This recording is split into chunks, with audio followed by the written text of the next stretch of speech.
ओम नमो भगवते वासुदेवाय।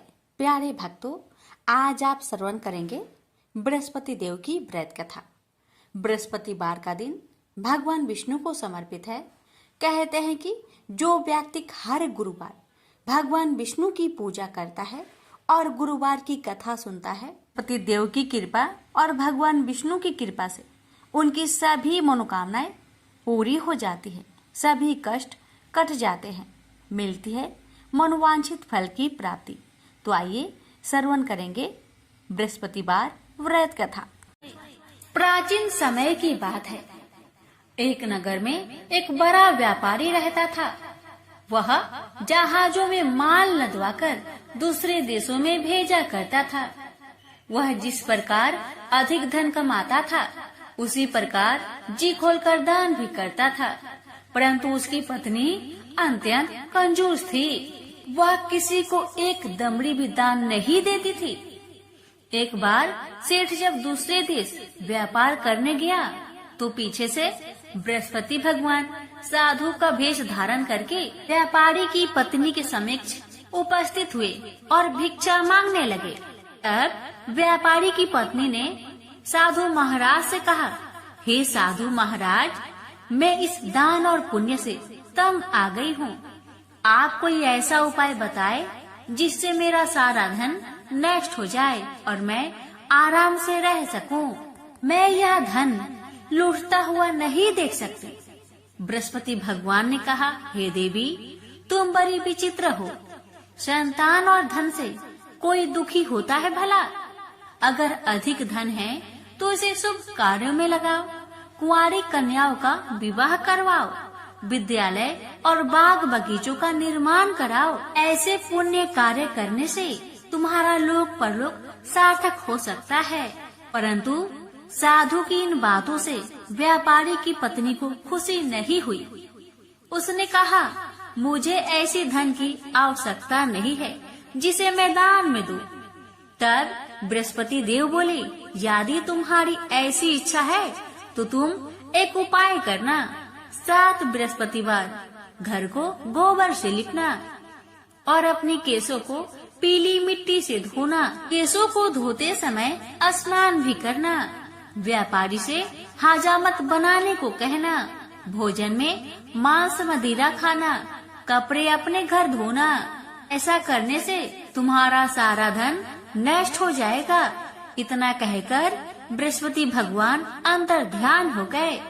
व्यापारी की पत्नी ने बृहस्पति देव के कहे अनुसार 7 बृहस्पतिवार वैसा ही करने का निश्चय किया। केवल 3 बृहस्पतिवार बीते कि उसके समस्त धन संपत्ति नष्ट हो गई और वह परलोक सिधार गई। जब व्यापारी वापस आया तो उसने देखा कि उसका सब कुछ नष्ट हो चुका है। यह देखकर व्यापारी ने अपनी पुत्री को सत्वाना दी और दूसरे नगर में जाकर बस गया। वहाँ वह जंगल से लकड़ी काट कर लाता और शहर में बेचता था। इस तरह वह अपना जीवन व्यतीत करने लगा। एक दिन उसकी पुत्री ने दही खाने की इच्छा प्रकट की, लेकिन व्यापारी के पास दही खरीदने के पैसे नहीं थे। वह अपनी पुत्री को अवशासन देकर जंगल में लकड़ी काटने चला गया। वह एक वृक्ष के नीचे बैठकर अपनी पूर्व दशा पर विचार करके रोने लगा। उस दिन बृहस्पतिवार का दिन था। तभी वहाँ बृहस्पति देव साधु के रूप में सेठ के पास आए और बोले, हे मनुष्य, तू इस जंगल में किस चिंता में बैठा है? तब व्यापारी बोला, हे महाराज, आप सब कुछ जानते हैं। इतना कहकर व्यापारी अपनी कहानी सुनाकर रो पड़ा।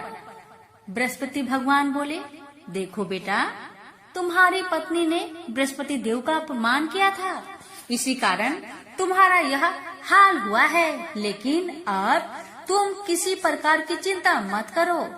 तुम गुरुवार के दिन बृहस्पति देव का पाठ करो। 2 पैसे के चने और गुड़ को लेकर जल के लोटे में शक्कर डालकर वह अमृत और प्रसाद अपने परिवार के सदस्यों और कथा सुनने वालों को बांट दो। स्वयं भी प्रसाद और चरणामृत लो।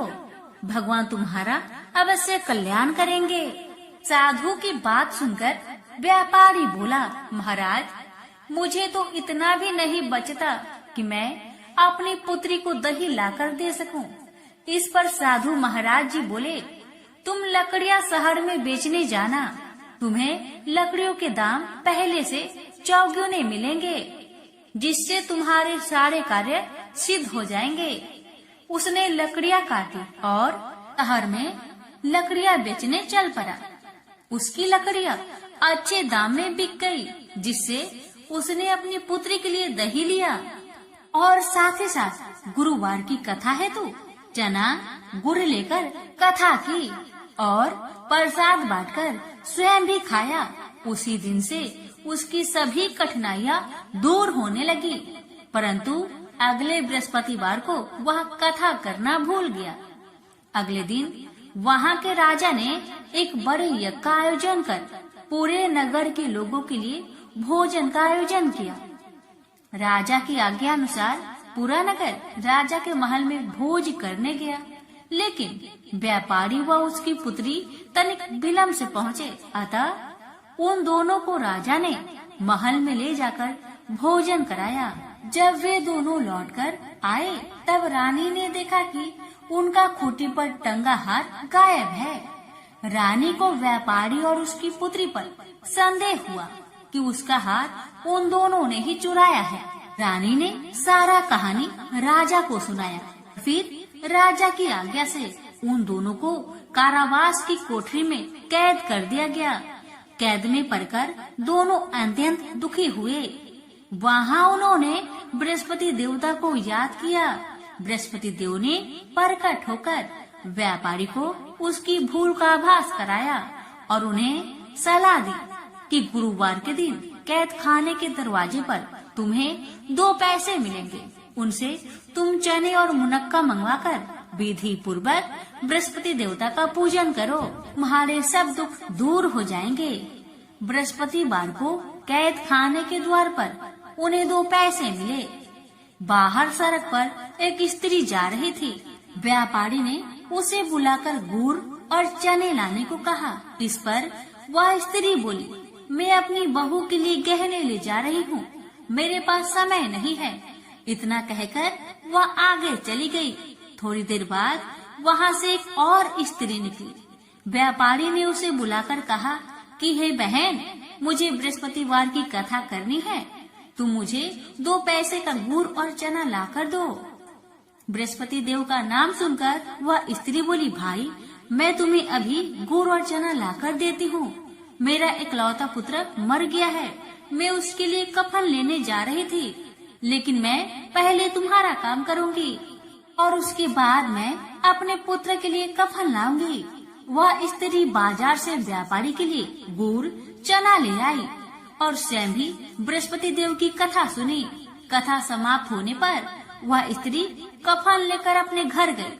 घर पर लोग उसके पुत्र की लाश को राम नाम सत्य है कहते हुए शमशान ले जाने की तैयारी कर रहे थे। स्त्री बोली, मुझे अपने लड़के का मुख देख लेने दो। अपने पुत्र का मुख देखकर उस स्त्री ने उसके मुंह में प्रसाद और चंद्रामृत डाला। प्रसाद और चंद्रामृत के प्रभाव से वह पुनः जीवित हो गया। पहली स्त्री जिसने बृहस्पति देव का निरादर किया था, वह जब अपने पुत्र की विवाह हेतु पुत्र वधू के लिए गहने लेकर लौटी और जैसे ही उसका पुत्र घोड़ी पर बैठकर निकला, वैसे ही घोड़ी ने ऐसी उछाल मारी कि वह घोड़ी से गिरकर मर गया। जहाँ देख स्त्री रो रो कर बृहस्पति देव से क्षमा याचना करने लगी। उस स्त्री की याचना से बृहस्पति देव साधु के वेश में वहाँ पहुंचकर कहने लगे, देवी, तुम्हें अधिक विलाप करने की आवश्यकता नहीं है। यह बृहस्पति देव का अनादर करने का कारण हुआ है। तुम वापस जाकर मेरे भक्त से क्षमा मांगकर कथा सुनो, तभी तुम्हारी मनोकामना पूर्ण होगी। जेल में जाकर उस स्त्री ने व्यापारी से माफी मांगी और कथा सुनी। कथा के उपरांत वह प्रसाद और चंद्रामृत लेकर अपने घर वापस आई। घर आकर उसने चंद्रामृत अपने मृत पुत्र के मुख में डाला। चंद्रामृत के प्रभाव से उसका पुत्र भी जीवित हो उठा। उसी रात बृहस्पति देव राजा के सपने में आए और बोले, हे राजन, तूने जिस व्यापारी और उसकी पुत्री को जेल में कैद कर रखा है वह बिल्कुल निर्दोष है। तुम्हारी रानी का हार वहीं खूंटी पर टंगा है। दिन निकला तो राजा रानी ने हार पर खूंटी लटका हुआ देखा। राजा ने उस व्यापारी और उसकी पुत्री को रिहा कर दिया और उन्हें आधा राज्य देकर उसकी पुत्री का विवाह उच्च कुल में करवाकर दहेज में हीरे जवाहरात दिए। प्राचीन काल में एक ब्राह्मण रहता था। वह बहुत निर्धन था। उसके कोई संतान नहीं थी। उसकी स्त्री बहुत मलिनता के साथ रहती थी। वह स्नान न करती। इससे ब्राह्मण देवता बड़े दुखी थे। बेचारे बहुत कुछ कहते थे, किंतु उसका कुछ परिणाम न निकला। भगवान की कृपा से ब्राह्मण की स्त्री के कन्या रूपी रत्न पैदा हुआ। कन्या बड़ी होने पर प्रता स्नान करके विष्णु भगवान का जाप हुआ। बृहस्पतिवार का व्रत करने लगी। अपने पूजन पाठ को समाप्त करके विद्यालय जाती तो अपनी मुट्ठी में जौ भर के ले जाती और पाठशाला के मार्ग में डालती जाती। जब ये जौ स्वर्ण के हो जाते, लौटते समय उनको बीनकर अपने घर ले आती थी। एक दिन वह बालिका सूप में उस सोने की जौ को फटक कर साफ कर रही थी कि उसके माता ने देख लिया और कहा, हे बेटी, सोने की जौ के लिए सोने का सूप होना चाहिए। दूसरे दिन बृहस्पतिवार था। इस कन्या ने व्रत रखा और बृहस्पति देव से प्रार्थना करके कहा, मैंने आपकी पूजा सच्चे मन से की हो तो मेरे लिए सोने की सूप दे दो। बृहस्पति देव ने उसकी प्रार्थना स्वीकार कर लिए। रोजाना की तरह वह कन्या जौ फैलाती हुई जाने लगी। जब लौटकर जौ बीन रही थी तो बृहस्पति देव की कृपा से सोने का सूप मिला। उसे वह घर ले आई और उसमें जौ साफ करने लगी, परंतु उसकी माँ का वही ढंग रहा। एक दिन की बात है कि वह कन्या सोने के सूप में जौ साफ कर रही थी। उस समय उस शहर का राजपुत्र वहां से होकर निकला।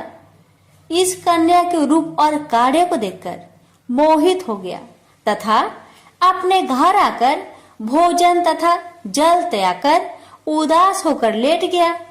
राजा को इस बात का पता लगा तो अपने प्रधानमंत्री के साथ उसके पास गए और बोले, हे बेटा, तुम्हें किस बात का कष्ट है? किसी ने अपमान किया है अथवा और कोई कारण हो सो कहो, मैं वही कार्य करूंगा जिससे तुम्हें प्रसन्नता हो। अपने पिता की राजकुमार ने बातें सुनी तो वह बोला, मुझे आपकी कृपा से किसी बात का दुख नहीं है। किसी ने मेरा अपमान नहीं किया है, परंतु मैं उस लड़की से विवाह करना चाहता हूँ जो सोने की सूप में जौ साफ कर रही थी।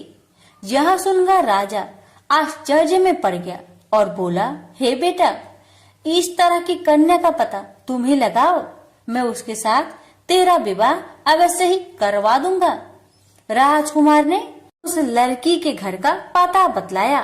तब मंत्री उस लड़की के घर गए और ब्राह्मण देवता को सभी हाल बतलाया। ब्राह्मण देवता राजकुमार के साथ अपनी कन्या का विवाह करने के लिए तैयार हो गए तथा विधि विधान के अनुसार ब्राह्मण की कन्या का विवाह राजकुमार के साथ हो गया। कन्या के घर से जाते ही पहले की भांति उस ब्राह्मण देवता के घर में गरीबी का निवास हो गया। अब भोजन के लिए भी अन्न बड़ी मुश्किल से मिलता था। एक दिन दुखी होकर ब्राह्मण देवता अपनी पुत्री के पास गए। बेटी ने पिता की दुखी अवस्था को देखा और अपनी माँ का हाल पूछा। तब ब्राह्मण ने सभी हाल कहा। कन्या ने बहुत सा धन देकर अपने पिता को विदा कर दिया। इस तरह ब्राह्मण का कुछ समय सुखपूर्वक व्यतीत हुआ।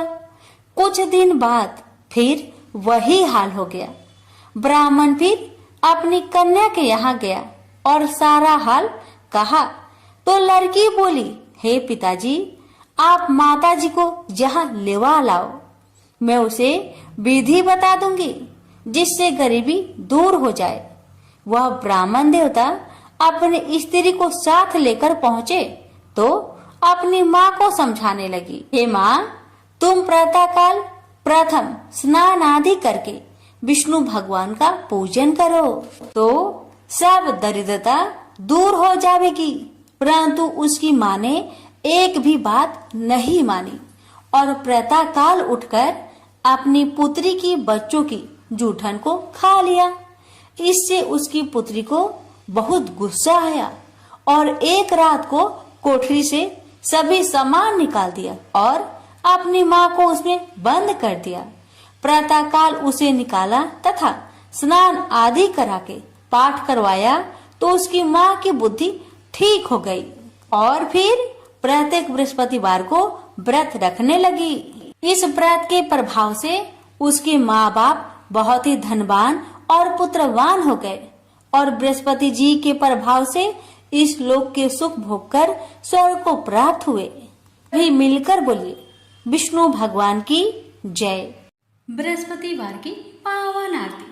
जय बृहस्पति देवा, ओम जय बृहस्पति देवा, छिन छिन भोग लगाऊं कदली फल मेवा। ओम जय बृहस्पति देवा, जय बृहस्पति देवा, तुम पूर्ण परमात्मा, तुम अंतर्यामी, जगत पिता जगदीश्वर, तुम सबके स्वामी।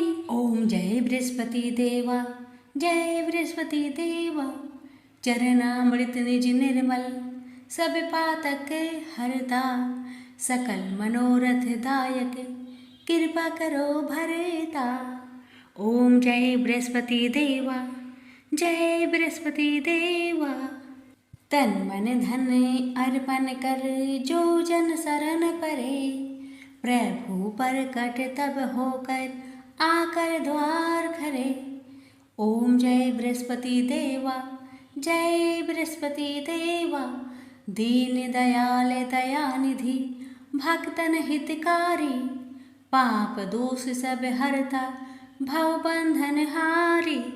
ओम जय बृहस्पति देवा, जय बृहस्पति देवा, सकल मनोरथे दायके, सब संचय हारो, विषय विकार मिटाओ, संतन सुखकारी। ओम जय बृहस्पति देवा, जय बृहस्पति देवा, जो कोई आरती तेरी प्रेम सहित गावे, जेठानंद आनंद कर सो निश्चय पावे। ओम जय बृहस्पति देवा, जय बृहस्पति देवा, प्रेम से बोलिए बृहस्पति भगवान की जय। एक गांव में एक साहूकार रहता था। साहूकार की एक बेटी थी जो कि हर रोज पीपल सींचने जाती थी। पीपल के वृक्ष में से लक्ष्मी जी प्रकट होती थी और चली जाती। एक दिन लक्ष्मी जी ने साहूकार की बेटी से कहा कि तू मेरी सहेली बनेगी।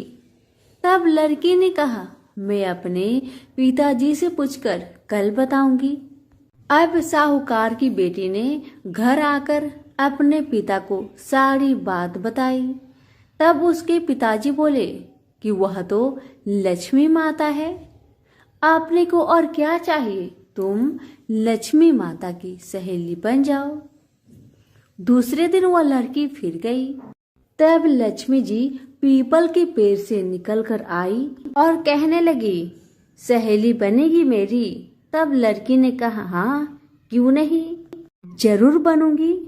अब लक्ष्मी जी और वह लड़की दोनों जन सहेली बन गई। एक दिन लक्ष्मी जी ने अपनी सहेली को खाने का न्योता दिया। घर आकर लड़की ने अपने माँ पिता से कहा कि मेरी सहेली ने मुझे खाने का न्योता दिया है। तब पिता ने कहा कि सहेली के यहाँ जिमने जाइयो, पर संभाल कर जाना। तब वह लक्ष्मी जी के यहाँ जिमने गई तो लक्ष्मी जी ने उसे 1-2 साला ओढ़ने के लिए दिया, रुपए दिए, सोने की चौकी, सोने की थाली में 36 प्रकार के भोजन करा दिए। जिम कर जब वह जाने लगी तो लक्ष्मी जी ने पल्ला पकड़ लिया और कहने लगी कि मैं भी तेरे घर जिमने आऊंगी। तब लड़की ने कहा, हाँ सहेली, क्यों नहीं, जरूर आना। अब वह घर जाकर चुपचाप बैठ गई। तब पिता ने पूछा कि सहेली की यहाँ से जिम कर आ गई और तू उदास क्यों बैठी है? तब उसने कहा, पिताजी, मेरे को तो लक्ष्मी जी ने इतना कुछ दिया, अनेक प्रकार के भोजन कराए, परंतु मैं कैसे उनको जिमाऊंगी? अपने घर में तो कुछ भी नहीं है। तब उसके पिता ने कहा, गोबर मिट्टी से चौका लगाकर घर की सफाई कर लेना, 4 मुख वाला दिया जलाकर लक्ष्मी जी का नाम लेकर रसोई में बैठ जाना। लड़की सफाई करके लड्डू लेकर बैठ गई। उसी समय एक रानी नहा रही थी। उसका 9 हार चील उठाकर ले गई और उसके घर वह 9 हार डाल गई और उसका लड्डू ले गई। बाद में वह हार को तोड़कर बाजार में गई और सामान लाने लगी तो सुनार ने पूछा कि क्या चाहिए? तब उसने कहा कि सोने की चौकी, सोने के थाल, 1-2 साला दे दे, मोहर और सामग्री दे, 36 प्रकार का भोजन हो जाए, इतना सामान दे। सारी चीजें लेकर बहुत तैयारी करी और रसोई बनाई। तब गणेश जी से कहा कि लक्ष्मी जी को बुलाओ। आगे आगे गणेश महाराज, पीछे पीछे लक्ष्मी जी आई। उसने फिर चौकी डाल दी और कहा, सहेली चौकी पर बैठ जा। तब लक्ष्मी जी ने कहा, सहेली चौकी पर तो राजा रानी के भी मैं नहीं बैठी, किसी के भी यहाँ नहीं बैठी। तो उसने कहा, पर मेरे यहाँ तो तुम्हें बैठना ही पड़ेगा। फिर लक्ष्मी जी चौकी पर बैठ गई। तब उसने बहुत खातिर की, जैसे लक्ष्मी माता ने करी थी वैसे ही उसने भी करी। लक्ष्मी जी उस पर बहुत प्रसन्न हुई और घर में खूब रुपए एवं लक्ष्मी हो गई। साहूकार की बेटी ने कहा, मैं अभी आ रही हूँ, तुम यहीं पर बैठी रहना। और वह चली गई। लक्ष्मी जी गई नहीं और चौकी पर बैठी रही। उसको बहुत दौलत दी। हे लक्ष्मी माता, जैसे आपने साहूकार की बेटी को दिया वैसे सबको देना। कहानी सुनते, हुक्कारा भरते अपने सारे परिवार को देना, पीहर में देना, ससुराल में देना, बेटे पोते को देना। हे लक्ष्मी माता, सबका कष्ट दूर करना, दरिद्रता दूर करना, सबकी मनोकामना को पूर्ण करना। तो प्रेम से बोलिए, लक्ष्मी माता की जय हो।